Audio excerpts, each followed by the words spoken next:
Fala pessoal, bem-vindos a mais um vídeo. Hoje eu vou estar fazendo um recap de um trade que eu peguei no ouro, tá? Vai estar passando aí na tela para vocês agora. Esse trade me rendeu aí mais de 3%, tá? Na verdade foi mais de 4% porque eu peguei duas entradas, tá? E vou mostrar aí para vocês qual que foi o meu racional, beleza? Vamos lá. No ouro, eu vou marcar já meus pontos de entrada, né? Já para início de conversa,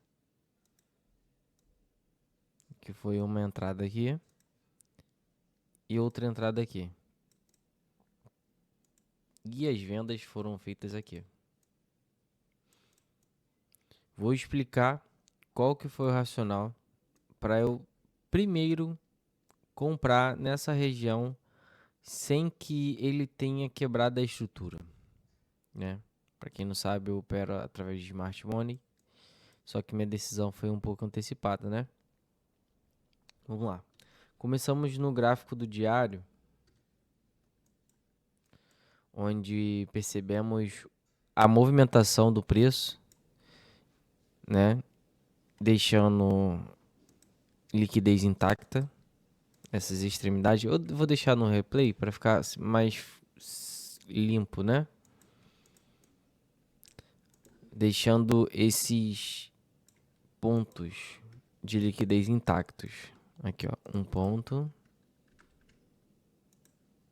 de liquidez. Segundo ponto de liquidez. E aqui uma lacuna de valor justo no diário, que era o meu alvo. Beleza? Meu alvo principal. O que a gente vai observar, né? Quando o preço ele rejeita esse topo.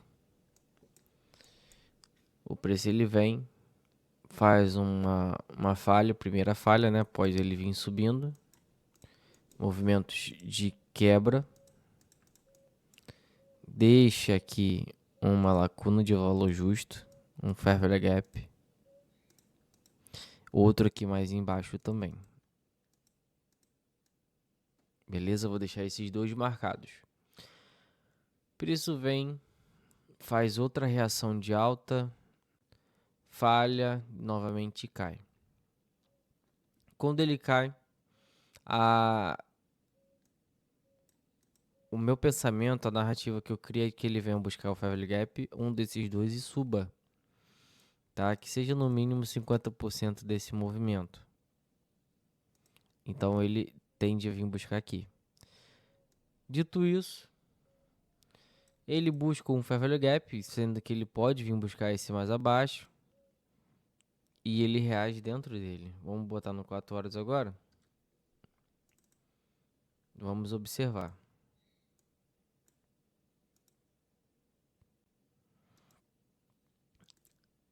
Fez essa reação dentro do fair value gap.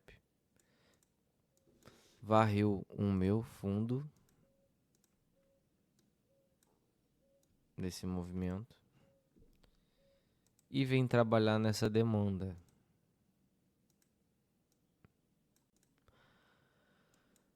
Eu percebo uma trendline liquid sendo formada nessa região,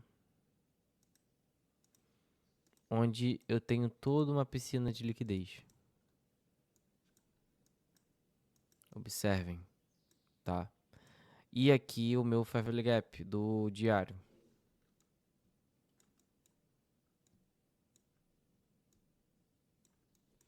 Dito isso, após o preço ele romper um movimento que eu chamo de movimento primário, o que seria o meu movimento primário?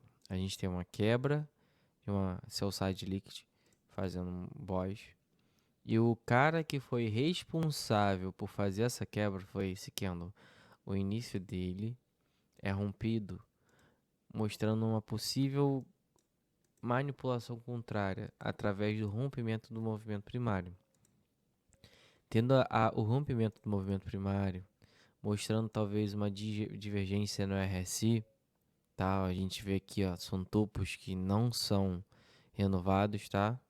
São, perdão, fundos que não foram renovados, fazendo aqui uma divergência desse primeiro ponto. Deixa eu só achar aqui. Desse primeiro ponto com esse segundo ponto, mostrando essa possível divergência. E aqui já estava a minha decisão de comprar. Eu só teria que achar a melhor posição possível para não deixar um stop muito longo e ter um bom retorno. Agora, devemos observar o que ele está se formando aqui. A gente já observa que o preço ele começa a rejeitar essa região de fundo, né? Fazendo um possível suporte de preço e podendo criar um possível Wyckoff, beleza? Uma possível acumulação para expansão, com alvo na região de Fair Value Gap. Ó, observem o Fair Value Gap aqui, do diário. Vou deixar ele marcado, que ele vai ser muito importante. Beleza? Olha como que o preço se movimenta no diário. Eu vejo a região de pavio, que eu vejo que é uma região forte, né? O preço vem buscar quase 50% desse pavio. Vamos botar numa hora agora. Olha o que a gente tem numa hora. Numa hora, o preço vem dentro de um Fair Value Gap que está dentro de uma zona de demanda. Essa é a minha zona de demanda, uma formação de um bloco de pedidos. E ele vem dentro de um Fair Value Gap. Aqui eu já tomei minha decisão de comprar no 15 minutos. A minha primeira entrada.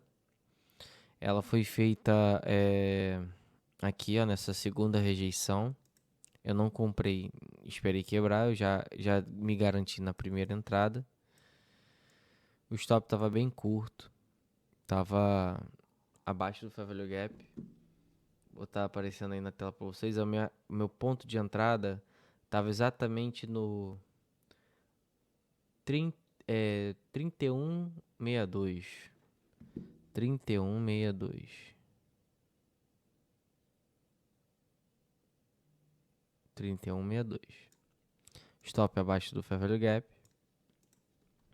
Com alvo. Primeiro meu alvo estava lá no Fair Value Gap, lá em cima. Originalmente tínhamos um risco retorno de 1 para 16, só que eu não fiquei até lá, eu fechei antes, tá?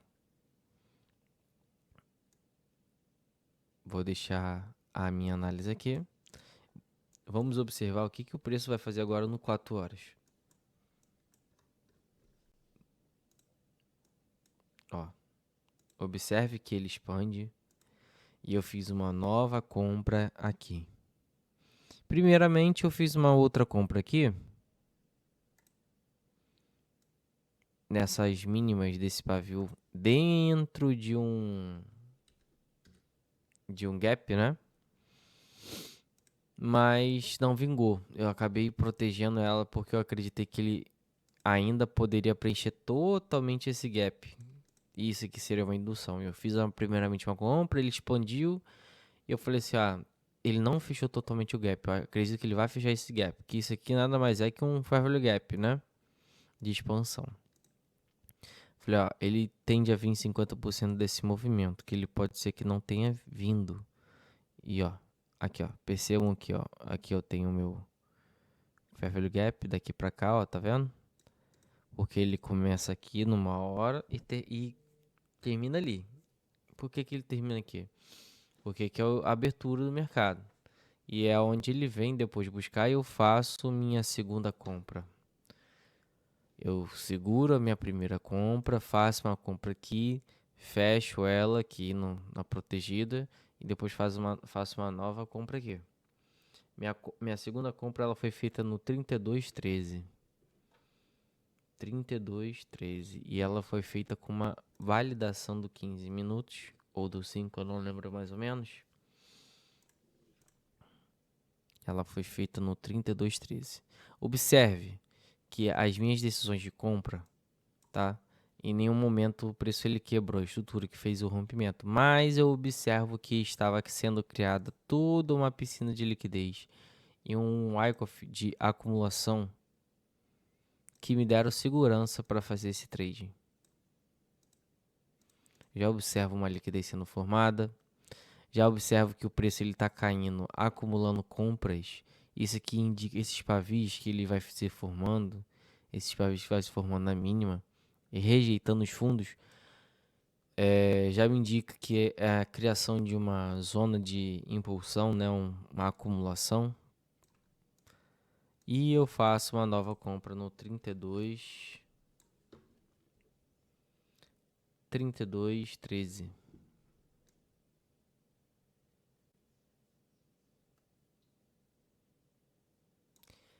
Buscando, né, o stop abaixo do, do pavio. 32,13. 32,13 aqui. E o stop abaixo do pavio. Perceba que eu fiz a compra depois do preço visitar os 50% desse Fair Value Gap. E com o alvo, todos os alvos foram fechados, né? Todos os trades foram fechados no 32,96. 32,96. Vamos observar agora até onde que eu segurei o trade e por que eu saí. 32,96.